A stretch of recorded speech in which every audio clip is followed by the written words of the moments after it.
Hey guys, welcome or welcome back, whatever the case may be. Glad you're here for a little while. I really am. Hey, Coach here. We're talking about some landscape solutions for deep shade. Do you have something like that? This week we discussed some of the solutions and a combination of plants and other solutions to go along with this little no-grow zones, I like to call them. Those areas that receive little to absolutely no sunlight at all throughout the day. I'm glad you're here, so hey, I got an idea. Let's get started. Hey friends, Maestro here, just dropping a reminder to check out the podcast description for discount opportunities and any important links. Also, if you're listening to this podcast on a specific app, please don't forget to rate and review the show. It helps us grow and continue to provide these free podcasts. You know, in many cases, deep shade spaces like what I'm describing here this week are rare in today's modern homes. The straight walls, little overhangs. But if you have an older home with some unique architecture, which I have been to homes like that, or you have bought into a home where a very mature landscape exists and you and your neighbors have large mature trees or unusual architecture on the property, you can get into this where all of a sudden you're faced with a deep no-grow zone that what the heck am I going to do with this area? Or you've had one, you've tried to attack it and just with little to no success whatsoever. You know, my first home in Hayward, California had a spot like this in the front yard. It was right at the base of the stairs and I had huge, wrong plant, wrong place, huge camellias that kind of overlorded and shaded this area. And even when I trimmed back the big camellias by quite a bit, this corner down there, it never saw any sun. Not even June 21st when the sun was at its highest point of the year. It never got sun, period. So what did I do? Initially, I tried the basic standard approach, you know, the shade lovers like azaleas and hydrangeas and even shady perennials, but they just kind of sat there and never really grew very much, never bloomed, and they just did not perform to my satisfaction at all. So what was my solution, you ask? Okay, well, I switched it up a bit. That little area got converted, and it got converted to a small sitting area spot with a sitting bench. I used some containers, and I got some ferns to do very well in there, and a ground cover that did pretty well, and I'll discuss that ground cover here in just a few minutes.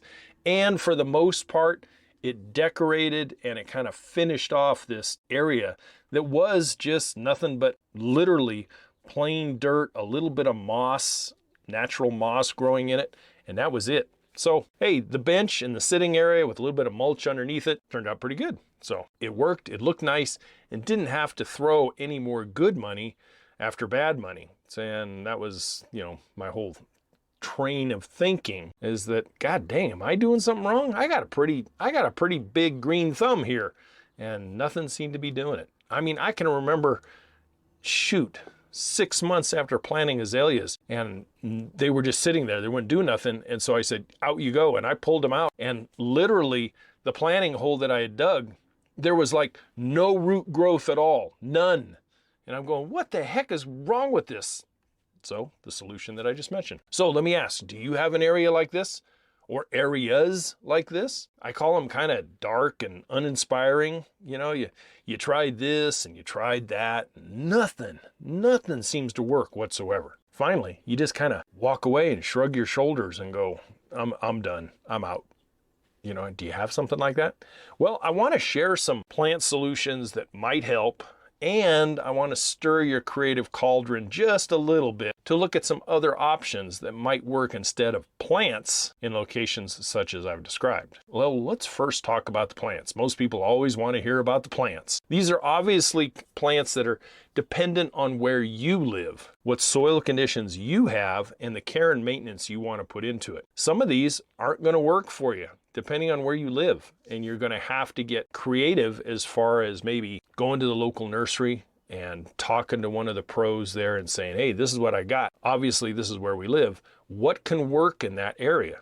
Deep shade can be quite a problem sometimes. I'm not going to give you a big old long list. I'm giving you a list that's kind of worked for me and it's worked for some of my customers over the years, and I hope that they work for you. Remember, my last landscaping practices were in Zone 9A up in Northern California. If you're in Zone 4 somewhere, the winters might not work for some of these guys, but some of them will die down to the ground and they will come back up again. So give them a shot. Let's talk about perennials first. One of the ones that I really like is called Brunera. And if you haven't seen them, there's green ones and variegated ones. And to me, they're a great perennial choice with big oval, almost heart-shaped leaves. And they come in a variety of colors, and they do have a nice bloom during the growing season, especially in the mid to late summer months. So you might want to look at Brunera. Another one is called dead nettle or lamium. Lamium will generally have kind of a variegated leaf, which tends to brighten things up a little bit. Or if you use a ground cover or something like that that's kind of contrasting, lamium or dead nettle is a great choice. Another one might be lungwort or pulmonaria. They tend to have a great warmer months bloom to them. They do come in a variety of leaf color, variegated or plain green or silver and green. Try that one. You might want to look into pulmonaria. Another one is trillium. Now trillium can be a little tricky because they kind of prefer a moister area. So if like you're mixing something like trillium and lamium, no, not going to work very well. Trillium that I have found tends to like a moisture area. Lamium likes a drier shade area. So don't combine the two. And another one that I thought about is the non-variegated. Non-variegated like the blue greens or the green hostas. Most of the time, the variegated, the creamy whites and the bright white and greens, they do better and they have more variegation with the more light you give them. So if you shove them into a real dark area, they will survive, but they will not thrive. But hostas can work. If you get into just the green ones or into the blue-green, almost gray colored ones, like Blue Angel and some of the other ones, that can be kind of an interesting combination. Mix it in with some of the other ones I've mentioned. Moving on to ferns. The ones that I have used in deep shade, Polysticum fern, the wood ferns work really well. Japanese painted fern works really well, and I love the colors. When that thing first comes out, all of these will die down to the ground and then come back up, except for my next one. Asplenium, the hart's tongue fern, that's an evergreen fern. But the first two, Polysticum and Japanese painted fern, they're deciduous. And man, that Japanese painted fern, when it comes up with its, I guess you could call it bronzy and silver colors, they are really special to look at. They really are. Okay, moving on to some shrubs. Shrubs that I have used in deep shade that has worked out well. Japanese Aralia worked well. New Zealand tree fern worked well. Just be aware that it is a tree fern. So you're going to have to give it some space because they can get rather large.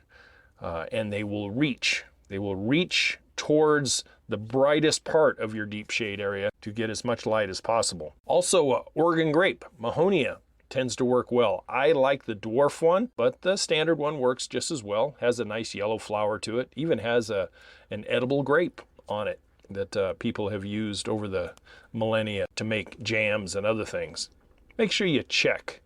Make sure you check on how to prepare it, though. I have never prepared it. Another one is Japanese Akuba japonica. Now, the gold dust one, it'll be okay. It will, the variegated one, it'll be all right, but it's not going to get super big and it's not going to be really aggressive in any way, shape, or form. But it does work in the deeper shade area. And lastly, for the little shrubs, is Aspidistra, or a cast iron plant. And they come in dark green. They also come in a variegated one as well. Okay, moving on to ground covers. Ground covers that I have used that worked really well in deep shade. And I'll go through these kind of quick. So, Baby Tear, which is the one that I used in my first house project I mentioned at the top of the show. Baby Tear works well.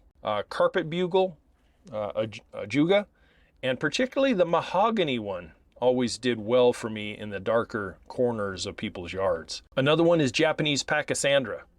That one works good. It is kind of a run and root type of guy, so make sure that you keep it in bounds or that you've given it enough space.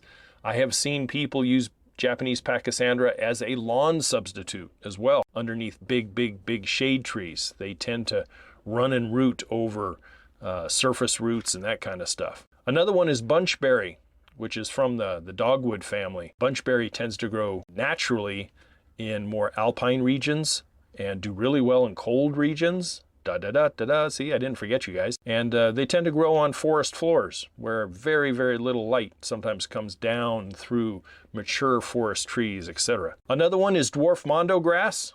Some people call it monkey grass. I do not know why, but dwarf mondo grass works well. The larger lily turf mondo grass can work, but sometimes it just gets a little too tall and you really can't walk on it. The dwarf mondo grass, you can do light traffic on it. And lastly is Solomon seal. I like the dwarf one, and it also gives you a little bit of color as well. Solomon seal is not readily available all the time, so you're going to have to ask for it. Someone will probably have to special order it for you, but it does become available generally in the late spring, early summer when everything is available. So check it out. You can also probably find it online occasionally too. These are some of the plant selections that I've used, not only in my own yards, but also in customers' yards as well. Now, another solution to this problem is kind of decorative only. And let me explain that just a little bit. What I mean is kind of a no permanent plant material at all solution. Or to compromise that is, and I've done this on numerous occasions, and I've taught customers on how to do this, and that is import.